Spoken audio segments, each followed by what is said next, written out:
Құдайға шүкір бауырым, Құдай саған жар болсын. Ерекше сені киелі маймен байлап, жан дүниеңді қабілетті қылсын. Құдайдың сөзін естіп, Құдайдың сөзі саған ерекше әсер етіп, жан артып, жайнатып, жарқыратып, рақаттандырсын. Біз жалғастырамыз 90-шы Забурды. 11-ші аяттан.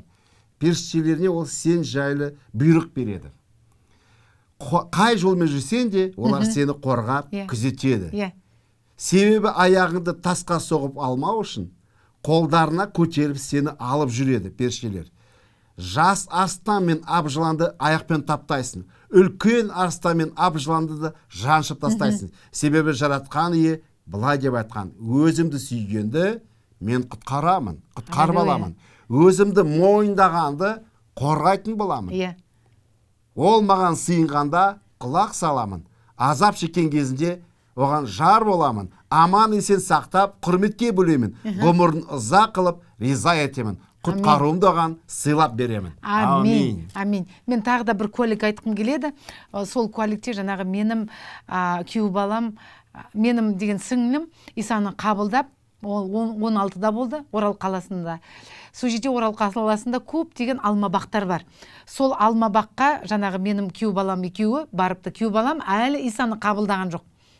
Ол қазір үлкен бақташы, сол күйеу балам. Сол екеу сіңлім екеуі барады да сол бақтан алма жинайды.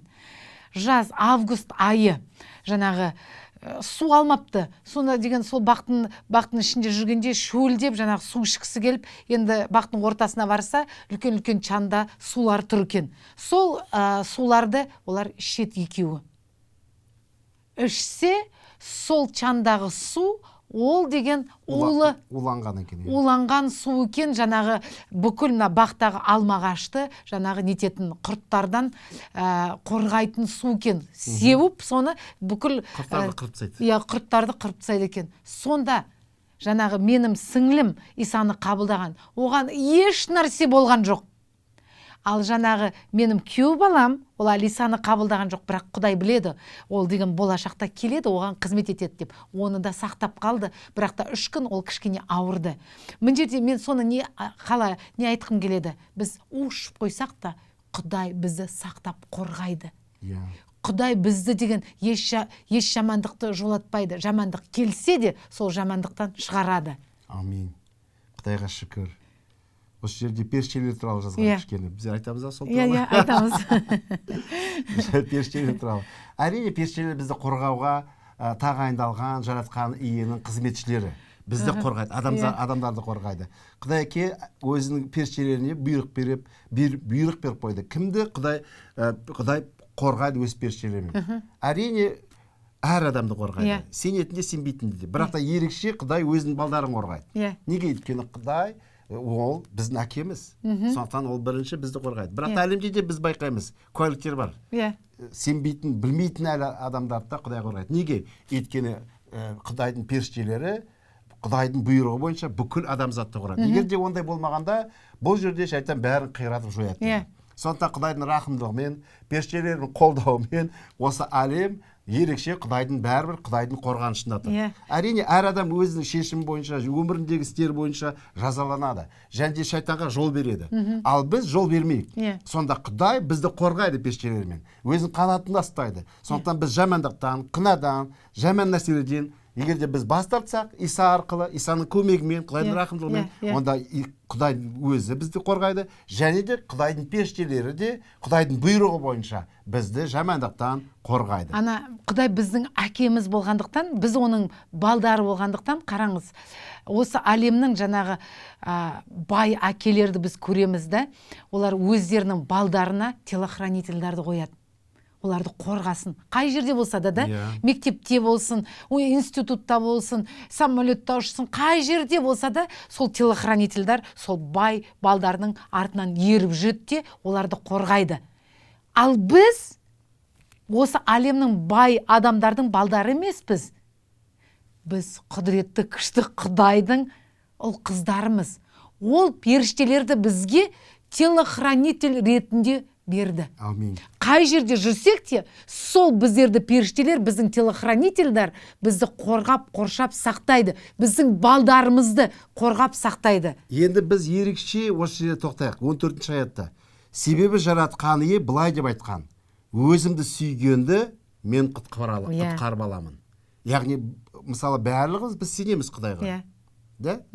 Бірақ та осы жерде жаратқан айтады, мені сүйген адамды құтқарып аламын дейді. Өзімді мойындағанды қорғайтын боламын. Осы жерде тоқталайық. Құдай әке осы жерде бізге айтқысы келеді. Бірінші, ол айтады, бірінші өсиет қандай? Жаратқан Иені бүкіл ой-санамен, бүкіл жүрегімен, бүкіл жан тәнімен, денеңдегі бүкіл күшімен сүй дейді. Яғни осы жерде осы өсиетті айтады. Қай жерде біз ерекше Құдайдың сүйіспеншілігіне толамыз?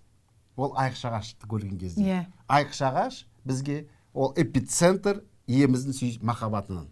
Өйткені осы сол жерде Иса не істеді? Сол жерде Иса біз өлмеу үшін, өзіміздің күнәміз үшін, қарғыста өлмеу үшін, тозаққа түспеу үшін Иса біз үшін барлық біздің күнәмізді өзіне алып, ерекше бізге әкеміздің, жаратқан Иенің, өзінің, Исаның және кейбір рухтың сүйіспеншілігін танытты. Айқыш-ағаш ол сүйіспеншілік. Сол жерде біз сүйіспеншілікке толыламыз. Кімге? Жаратқан Иеге. Айқыш-ағаш ол дәлелдеді бізге Құдайдың сүйіспеншілігін. Құдай бізді өте қатты сүйетінін көрсетті. Ол айтты, Жухан жазған ізгі хабарда 3-ші тарау 16-ші аятта. Құдай соншама адамзатты қатты сүйді. Өзінің жалғыз ұлын Исаны құрбандыққа шалды. Әрбір оған сенген адам жандары тозаққа түспей мәңгілік өмірге ие болады деп. Және де Иса ол кім? Ол жаратқан Ие. Ол жаратқан Ие. Исаны мойындаған адам жаратқан Ие деп.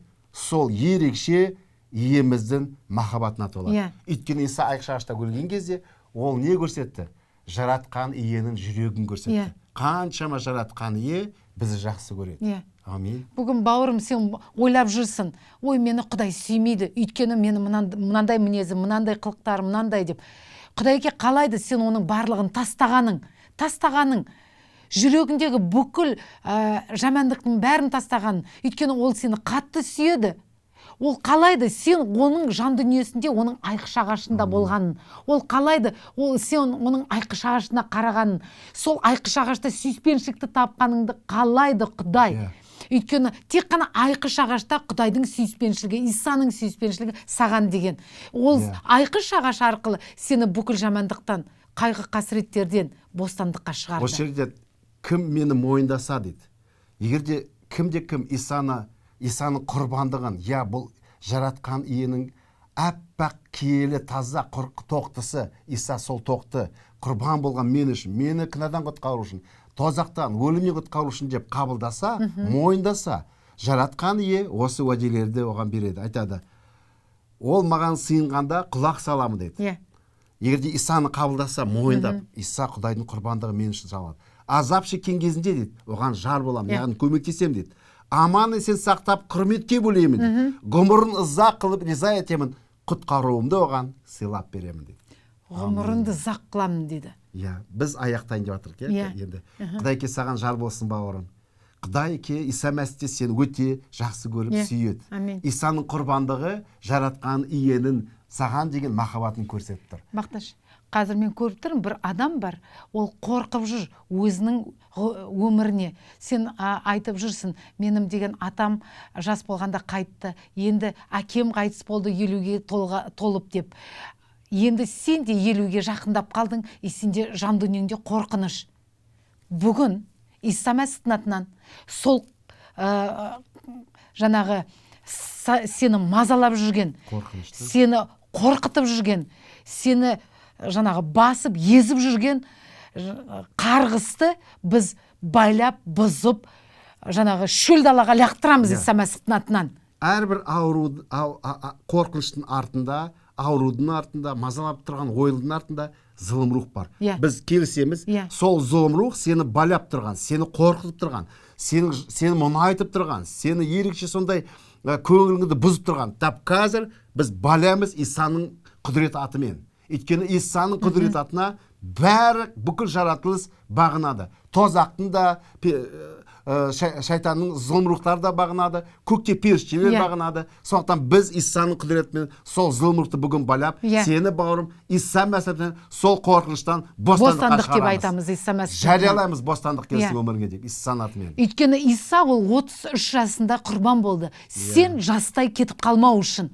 Сен жаңағы өмірің ұзақ болу үшін. Осы 90-шы Забурде сол уәде сенің өміріңде іске асты. Иеміз Исаның біз сен жарылқаймыз, бауырымыз. Қош сау болыңыздар. Құдайке Иса мәсіптен сізге жар болып, ерекше сіздерді қуанышқа толтырып, еркелетіп, ерекше рақаттандырсын өзінің сөзінен. Аумин. Аумин.